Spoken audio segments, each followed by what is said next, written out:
За сайн санаа өнөөдөр манай багийн гишүүдэлх баяр цэмэг намын зүйл болон Монгол хичээл хүний нэрийг хэн бичвэ гэдэг хичээл гаргана.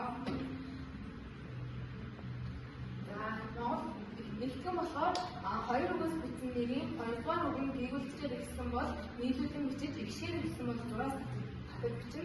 Жишээ нь одоо гэгүүлэгчээр бичсэн болохоор squatter атдаг их хүчил мөн гэдэг дөрвөн нэрийг жишээлсэн байна.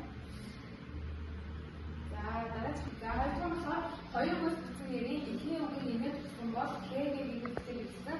Энэ үгийг зарлахад үгийн хэсгийг ихэнхээр буюу одоо юм болгон тань энэ үгийг зарлуул энэ гэвэн бичих юм. Жишээ нь болохоор мөн фондо цагаан айлын нэр тэр нь болохоор оюун гэрэл гарын үг гэдэг юм байна.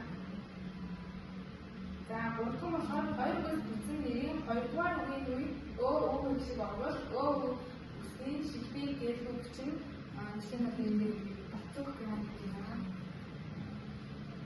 За гуравдугаар болохоор төвд сансртын нэрийг бичдэг тухайн хэлээр яаж бичгийг баримтлахын сацуу монгол хэлний ижиг давтах ёс зүйн харуулсан бичдэг.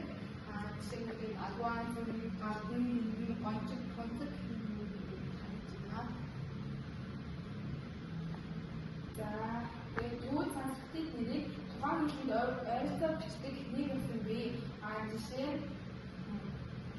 компьютер. За төвд сансртын нэрийг тухайн хэлээр ойролцоо бичдэг нэг юм бэ. Жишээ нь компьютер олон төвд хэлнээр ойр бичих боловч олон талаараа компьютер гэмтэл бичдэг. Гэвч раджа бүлзээ хэмээн бичдэг. Төвд дуудлага ойролцоо раджа бүлзээ хэмээн бичдэг.